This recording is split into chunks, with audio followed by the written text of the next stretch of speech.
Welcome back to my blog. आज मैं जा रही हूँ पालनपुर। कार्यक्रम है हरियाली उत्सव, तो पहुँच गए हम पालनपुर। मुझे रिसीव कर लिया है कृष्णा जी ने और हम वेटिंग रूम में बैठे हैं क्योंकि अध्यक्षा जी की ट्रेन अभी लेट है। चाय और बिस्किट का आनंद लिया, तभी आ गई उनकी ट्रेन। और उनका स्वागत मंडल प्रमुख सुधा जी ने किया, मेरा स्वागत कृष्णा जी ने किया। अखिल भारतीय मातृ महासभा जिंदाबाद जिंदाबाद केंद्रीय महिला मंडल जिंदाबाद। उसके बाद हम पहुंच गए होटल लाजवंती। वहाँ मंडल के पदाधिकारियों ने किया स्वागत। उधर बहनें हनुमान चालीसा का पाठ करती हुई आ रही थी। बहुत ही अच्छा लग रहा हनुमान था। छुड़ावे मन क्रम वचन ध्यान जो लावे, सब पर राम तपस्वी राजा, तिनके काज सकल तुम साजा। और मनोरथ जो कोई लावे, सोई अमित जीवन फल पावे। चारों युग पर ताप तुम्हारा है, प्रसिद्ध जगत उजियारा। साधु संत कमरे में पहुंचकर फ्रेश हुए और तैयार हुए क्योंकि कार्यक्रम शीघ्र शुरू होने वाला था। तो मैंने पहन ली है गुजराती स्टाइल में पटोला साड़ी। और नीचे हॉल में हम लोग पहुंच गए जहां अध्यक्षा जी ने किया उद्घाटन और शंखनाद के साथ कार्यक्रम का शुभारंभ। बहनें बहुत ही हर्ष और उल्लास के साथ हॉल में उपस्थित थी। अध्यक्षा जी ने दीप प्रज्वलन किया। एक शंख नहीं, करीब 5-6 शंख वहाँ बज रहे थे। बहुत ही अच्छा वातावरण था। इसके साथ ही डॉक्टर विजया ने किया गणेश वंदना कथक नृत्य के साथ। फिर हुई ईश वंदना। उसके बाद अतिथि देवो भव की परंपरा का निर्वहन करते हुए सुधा जी ने किया अध्यक्षा जी का स्वागत। मंडल मंत्राणी ने किया मेरा स्वागत। साड़ी उड़ा करके मंच से घोषणा हो रही थी। हमारे अनुशासन समिति के अध्यक्ष जी ने किया मंडल के पदाधिकारियों का सम्मान महिला मंडल की तरफ से। मंडल के कोषाध्यक्ष प्रदीप जी, अनिल जी, रवि जी और शाखा सभा के समस्त पदाधिकारीगण, सभी का स्वागत हमारे अनुशासन समिति के अध्यक्ष डॉक्टर प्रवीण गुप्ता जी ने किया। हॉल बिल्कुल खचाखच भरा हुआ था और मंच का संचालन रजनी जी जो कि मंडल मंत्राणी हैं उन्होंने किया। बहनों ने एक से एक बढ़कर के प्रस्तुति, कहीं हमें गुजरात ले गई तो कहीं वृंदावन तो कहीं राजस्थान, एक से एक बढ़कर के प्रस्तुति थी। कहीं हमको उन्होंने पुराने गीतों का एहसास कराया। बालिका दल ने भी अपनी प्रस्तुति दी। अध्यक्षा जी ने अपने उद्बोधन में महिला सशक्तिकरण पर जोर दिया। इसी के साथ अध्यक्षा जी ने बहनों को कैलेंडर और माला से सम्मानित किया। मंडल प्रमुख ने सभी बहनों को एक बड़ी बड़ी माला पहना करके स्वागत किया। गुजरात मंडल से साबरमती, डीसा, मेहसाणा, बिसनगर, बीरमगांव, सेवालिया, अम्बालिया सान, अहमदाबाद, सिद्धपुर, पालनपुर, कलोल से बहनें उपस्थित थीं। खेलकूद मंत्राणी द्वारा हरियाली 30 गुण कॉम्पिटिशन कराया। यही नहीं, पर्यावरण मंत्राणी ने भी कॉम्पिटिशन कराकर पुरस्कार वितरण किए। मंडल प्रमुख की टीम का अध्यक्षा जी ने पिलो कवर देकर स्वागत किया। बहनें झूम उठी और नृत्य करने लगी। बहुत ही सुंदर पिलो कवर, उनके फ़ोटो सहित थे। तो हम भी कहाँ मानने वाले, और हम भी अध्यक्षा जी के साथ झूमने लगे मंडल की टीम के साथ। एक खूबसूरत नज़ारा एक कैप्चर हमने किया अपने ब्लॉग में, आप देख सकते हैं। इसी के साथ मंडल प्रमुख जी ने सभी का आभार व्यक्त किया और लजीज व्यंजन के साथ हम लोग विदा हुए हॉल से। बहनें बहुत खुश थीं, कभी अलविदा ना कहना कहते हुए बाहर निकले। सभी बाय बाय कर रही थी, बहुत खुश थीं। सभी के दिल में एक उमंग थी क्योंकि ऐसा नज़ारा शायद गुजरात मंडल में ये पहली बार एक मंडल स्तर का कार्यक्रम था। तो बहनों को बहुत अच्छा लग रहा था। तो अब हम पहुंच गए ऊपर हॉल में। हमने कपड़े किए चेंज और घूमने के लिए हम निकल पड़े पालनपुर के बस स्टैंड को, जो कि बहुत ही अच्छा बताया जाता है। वास्तव में जितना बताया उससे भी खूबसूरत था। आप जब भी आएँ तो इस बस स्टैंड पर ज़रूर जाएं। बस स्टैंड नहीं है, बस पोर्ट है। एयरपोर्ट से कहीं कम नहीं नज़र आ रहा था। 3 मंजिला ये बना हुआ था जहाँ शॉप थी और लिफ्ट लगी हुई थी। बहुत अच्छा सा फील हो रहा था। इतने सुंदर सुंदर चित्र लगे हुए थे। मैंने अपने ब्लॉग में स्थान दिया, लेकिन बड़ा दुख हुआ जब ये देख करके कि यहाँ भी हमारे भाइयों ने थूक पीक करके इसको किस तरह से किया है। तो मैं अपने भाइयों से कहना चाहूँगी कृपया इस चीज़ का तो विशेष ध्यान रखें। जहाँ सुंदरता है उस तरफ तो ये चीज़ें ना करें। ये कितना खूबसूरत नज़ारा आप देख रहे होंगे। रात का समय है, पूरा एयरपोर्ट से कम नहीं दिखाई दे रहा था। ये बस स्टॉप है मेरे ख्याल से भारतवर्ष में मुझे ये पहला बस स्टॉप देखने को मिला। अगर कहीं और है तो आप कमेंट बॉक्स में अवश्य लिखिएगा। हम लोगों ने आइसक्रीम का लुत्फ़ उठाया। मैंने जामुन की आइसक्रीम पहली बार खाई, उसके बाद खाना खाया, खाने के बाद आया पान को देख कर के तो अलग ही दिखा रहा था, रोल और उसमें लौंग लगी हुई। पहली बार इस तरह से पान को देखा, शायद लौंग लत्ता इसी को ही कहते हैं। बिल्कुल सुपारी नहीं थी, बहुत टेस्टी पान था। इसके साथ ही हम लोग चले गए कमरे में और सो गए। दूसरे दिन फिर तैयार हुए जाने के लिए घूमने अंबाजी के लिए, और हम पहुंच गए सबसे पहले बिम्मी बहन के घर। वहाँ नाश्ता खाया खाकरा और कड़ी के साथ। समझ नहीं आ रहा इसको कैसे खाया जाता। हमने खाकरा अलग खा लिया, खमन खा लिया, लेकिन कड़ी रह गई। फिर हम पहुंच गए उनके गार्डन में। पीछे उन्होंने बहुत अच्छा सा चिड़ियाघर बना रखा था। देखिए चिड़िया आई है और इसके अंदर बैठी भी है, आप देख रहे होंगे। मैंने अपने ब्लॉग में इनको स्थान दिया है। यहाँ गुजरात में कुछ परंपरा, हर घर में आपको पक्षियों के लिए घर मिलेंगे, लेकिन मुझे यहाँ तरह तरह के घर बिम्मी जी के यहाँ देखने को मिले। हमारी अध्यक्षा जी तो 4-5 यहाँ से लेकर के भी गई। कई तरह के वैरायटी के घर उनके यहाँ लटक रहे थे और चिड़िया भी आ रही थी, तो बहुत सुंदर नज़ारा। फिर हम लोग निकल पड़े अंबाजी की तरफ। थोड़ी थोड़ी बूंदें आनी शुरू हो गई थी और सबसे पहले हम गए कामाक्षी मंदिर, लेकिन वहाँ पहुँचते ही पानी बहुत तेज़ पड़ने लगा और हम अंदर पहुँच गए मंदिर में। जो मैंने पहले ब्लॉग बनाया है पूरा उसमें डिटेल डाला है, मैं यहाँ संक्षिप्त में ही बता रही हूँ। हमने ले लिया नींबू की माला और पहुँच गए गर्भ गुफा में। पुजारी जी ने माला लेकर के कामाक्षी माता जी को अर्पित कर दी। बैठ गए थोड़ी देर। कहा जाता है कि मंदिर में थोड़ी देर बैठना चाहिए, तो बैठ गए। लेकिन मुझे जिज्ञासा थी कि इस माला का क्या होगा, लेकिन मुझे संतोषजनक उत्तर नहीं मिला। आपको शायद पता हो तो कमेंट बॉक्स में अवश्य लिखिएगा। 51 शक्तिपीठ इस मंदिर परिसर में देखने को मिले, जो कि अद्भुत थे।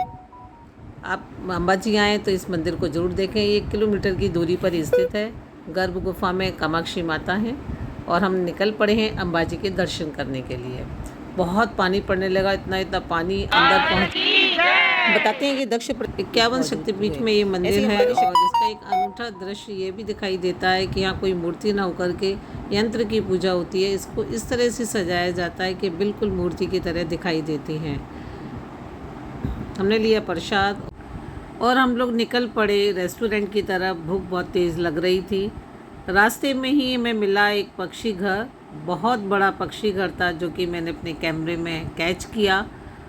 ये गुजरात की विशेषता। हर रेस्टोरेंट में पहुंचते ही सबसे पहले सामने दिखाई दिया विभिन्न अचार। सभी अचारों को मैंने परसा अपनी थाली में। छाछ के बिना तो भोजन अधूरा है गुजरात आइए तो। ये थी लहसुन की चटनी, जो कि मैं नहीं खाती, मैंने कर दिए बंद। और गुड़ देख कर के मुँह में पानी आ गया। गुड़ बिल्कुल फ्रेश। इसके साथ ही एक डब्बे में निकली मूँगफली, विभिन्न तरह के सलाद और सब्ज़ी हमारे पास आ चुकी थी। इसमें सेव की सब्ज़ी, चने दाल की सब्ज़ी और सब्जियों का वैरायटी उन्होंने ला कर के रख दी। मुझे लग रही थी भूख, मैंने खाना शुरू किया। पानी से बिल्कुल हम लोग भीग चुके थे ऊपर से नीचे तक। खाना बहुत स्वादिष्ट था। बहुत सारी सब्जियों की वैरायटी थी, बहुत सारी आइटम उन्होंने मंगा लिए। बाखरी, पूरन पोली, श्रीखंड, खमड़ी, फाफड़ा, खमन, खाकरा, सभी वैरायटी थी। तो चलिए टेस्ट करते हैं। गुजरात में आए हैं तो ये सारी वैरायटी टेस्ट तो करना बनती है। बिम्मी बहन ने कहा ये खा के देखिए, पता नहीं क्या चीज़ है। मैंने किया कैमरे में कैद। सभी लोग बहुत ही आनंदित होकर के, क्योंकि भूखे थे तो खाए जा रहे थे हम लोग। एक से एक बढ़कर के वैरायटी थी। अच्छा स्वाद, खाने में स्वाद बहुत था। एक भी ऐसा आइटम नहीं था जिसमें स्वाद नहीं हो। नया आइटम सभी हम लोग टेस्ट कर रहे थे। इतने में आ गई पूरन पोली। देखते हैं कैसी है। हमारे यहाँ तो चने की दाल डाल के बनाई जाती है, पर यहाँ बाजरे का मलीदा इसके अंदर भरा गया है, ऐसा बताया गायत्री बहन ने। चलिए देखते हैं, टेस्ट करते हैं। एक एक पीस हम लोगों ने ले लिए। वास्तव में बहुत स्वादिष्ट है। अब आगे श्रीखंड, जो कि मेरा फेवरेट है। फिर आ गई बाखरी। बाखरी बहुत हैवी थी, पर मन नहीं कर रहा था, लेकिन धीरे धीरे खाई। बहुत टेस्टी थी। पेट बहुत भर चुका था। बहुत आइटम, बहुत वैरायटी थी। सर्विस बहुत अच्छी थी। जो भी सामान था गरम गरम तुरंत आ रहा था। ये आया मलीदा रसे में बनाया हुआ। चलिए टेस्ट करते हैं। चम्मच मैंने लिया, लेकिन मुझे कोई खास टेस्ट नहीं आया, अच्छा नहीं लगा और पहुँच गए काउंटर पर। ये भी आम की है, मसाला गुटली है। मसाला गुटली, अच्छा। एक काली सकी हुई मिट्टी काली बोलते हैं, काली मिट्टी। और ये सादी गुटली है मसाला। और ये आम की है। वो तरबूज नहीं आते बड़े, हाँ उसके बीजे टेस्ट मारिए, बढ़िया लगेगा। अच्छा, चलिए मैं भी एक चम्मच टेस्ट करके देखती हूँ तरबूज के बीज वैसे तो अच्छे लगते हैं, लेकिन भुने हुए कैसे नमकीन स्वादिष्ट लगे। और इधर लिखा है बचपन की याद है। काउंटर से बिम्बी जी ने उठा लिए सौंफ, बता रही है क्या है। अच्छा, सवा नहीं दोनों की दाल थी, सवा नहीं रख दीजिए। कल है कल।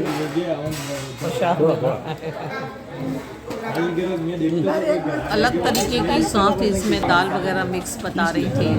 और यह एक परंपरा है, भोजन अच्छा लगे तो घंटी अवश्य बजाइए। तो गायत्री बहन ने खाना अच्छा लगा, हमारी अध्यक्षा जी ने भी घंटी बजा दी है। खाना बहुत अच्छा है और बारी बारी से जो भी लोग आ रहे थे वो घंटी अवश्य बजाए। मैंने भी बजा दी घंटी और मैंने भी कहा खाना बहुत अच्छा है। अब बिम्मी जी ने बजाई घंटी तो उन्होंने बताया गुजराती में, देखते क्या बोली हैं वो गुजराती में बोलना। सारू छे जमવાનું खूब सारू। घंटा बजाइए, अच्छा लगा तो। या फिर हम लोग निकल पड़े हैं अपने होटल की तरफ। रास्ते में पानी बहुत ज़ोरों से था, गब्बर जाना था पहाड़ी पर, लेकिन वहाँ नहीं गए फिसलन की वजह से। सिटी के बीचों बीच में एक पातालेश्वर महादेव जी का मंदिर था, तो वहीं हम दर्शन करने के लिए उतर गए। वास्तव में नीचे देखा 2-3 मंजिल सीढ़ियाँ हैं, गर्भ गुफा में महादेव जी का मंदिर है। तो हमने किए दर्शन। इसका वीडियो भी मैं पहले भी बना करके डाल चुकी हूँ, लेकिन ब्लॉग में शामिल करना था। इस तरह के महादेव जी हैं। संध्या के समय यहाँ पर बहुत भीड़ रहती है, संध्या आरती जब होती है। तो हमने किए दर्शन और दर्शन करने के बाद हम लोग जो है, आज ही हमें ट्रेन पकड़नी थी। ये बिल्कुल रेलवे स्टेशन के नज़दीक ही है और हमको एक जगह भोजन के लिए भी जाना था, जो कि हमारी सुनील जी और संगीता बहन जी के यहाँ। तो हम लोग बहुत जल्दी दर्शन किए, थके हुए थे। पहुंच गए हम संगीता बहन के यहाँ, उन्होंने किया हमारा भव्य स्वागत।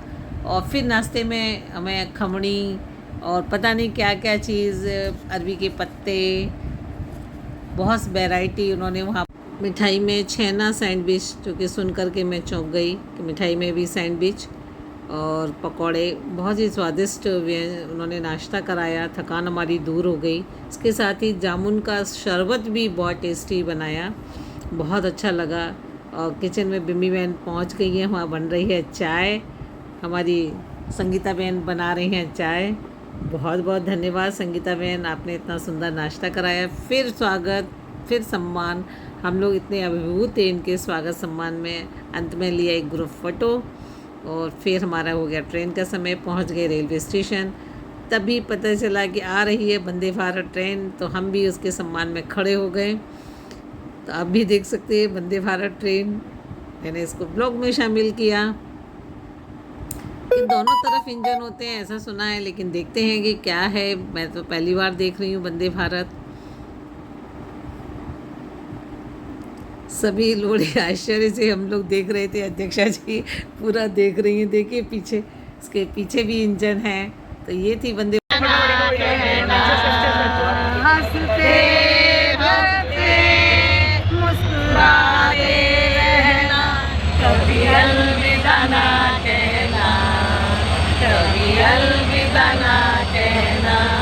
चलते चलते गुजरात मंडल याद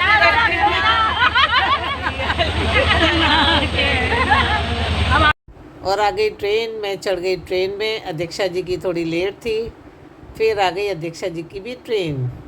किया गुजरात मंडल को बहुत बहुत आभार, धन्यवाद और आमंत्रित किया आगरा में होने वाले शिव पुराण कार्यक्रम में। आई हो वीडियो पसंद आए, लाइक एंड शेयर अवश्य करिए। मिलते हैं अगले वीडियो में नई जानकारी के साथ। तब तक के लिए नमस्कार, धन्यवाद।